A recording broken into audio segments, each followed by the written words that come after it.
गाजियाबाद में 14वीं मंजिल से गिरकर 5 साल के बच्चे की मौत। बाहर गए थे मम्मी पापा। घटना के बाद सोसाइटी में अफरा तफरी मच गई। पड़ोसी बच्चे को आनन फानन में अस्पताल लेकर पहुंचे, जहां डॉक्टरों ने उसे मृत घोषित कर दिया। घटना के बाद स्थानीय पुलिस भी मौके पर पहुंची।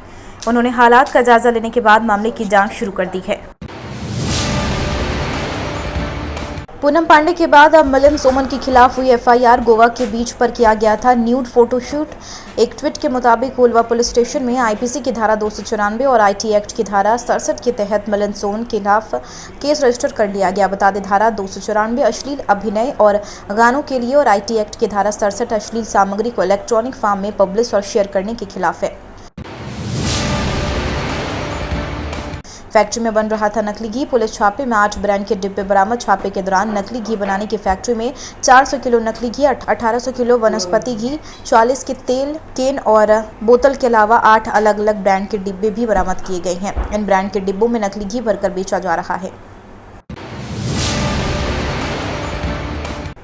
नौकरी गई तो ड्रग्स बेचना लगा। सॉफ्टवेयर इंजीनियर ऐप से करता था बुकिंग।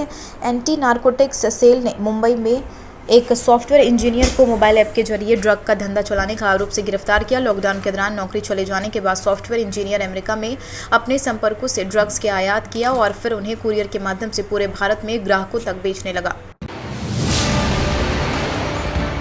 दिल्ली में कोरोना की तीसरी लहर। छत्तीसगढ़ में बढ़ रहे केस। बिहार में 96.34% मरीज ठीक। दिल्ली के शुक्रवार को कोरोना से 7,000 से ज्यादा नए केस रिकॉर्ड हुए, जबकि 64 लोगों की मौत। दिल्ली में कोरोना से मरने वालों की संख्या 6,833 पहुंच गई।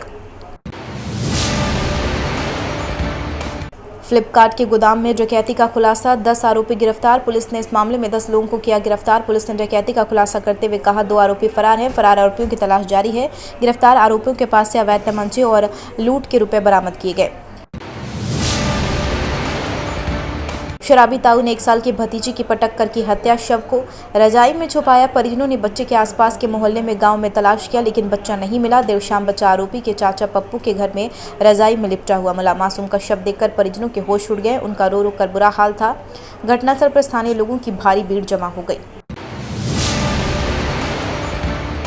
ट्रंप के आरोपों के बीच काम में जुटे बाइडेन। कहा, पहले दिन कोरोना पर देंगे एक्शन प्लान। बाइडेन ने कहा, जनता ने हमें कोविड पर एक्शन के लिए जनादेश दिया, अर्थव्यवस्था पर एक्शन के लिए जनादेश दिया, हमें जलवायु परिवर्तन, संस्थागत नस्लवाद के खिलाफ काम करने के लिए जनादेश दिया।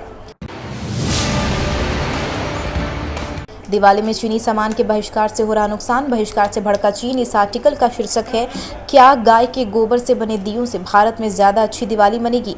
ग्लोबल टाइम्स ने लिखा है कि भारत चीन के संबंध में इस साल बुरे दौर से गुजर रही है। इस बात को आसानी से समझा जा सकता है कि हर बार की तुलना में इस बार चीनी के सामान का ज्यादा बड़े पैमाने पर बहिष्कार हो रहा। बंगाल की खाड़ी में नौसेना ने दिखाई ताकत। चीनी देशों के साथ युद्धाभ्यास का पहला चरण पूरा। इस युद्धाभ्यास का दूसरा चरण इसी महीने अरब सागर में होना है।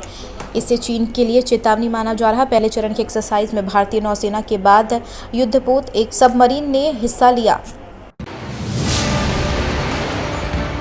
अभी तक की जानकारी यहीं तक। डीएनपी इंडिया पर देखते रहिए नई वीडियोस और ताज़ा खबरें सटीक जानकारी के साथ। चैनल से जुड़े रहने के लिए सब्सक्राइब करें और हमारे फेसबुक पेज को भी लाइक करें। नमस्कार।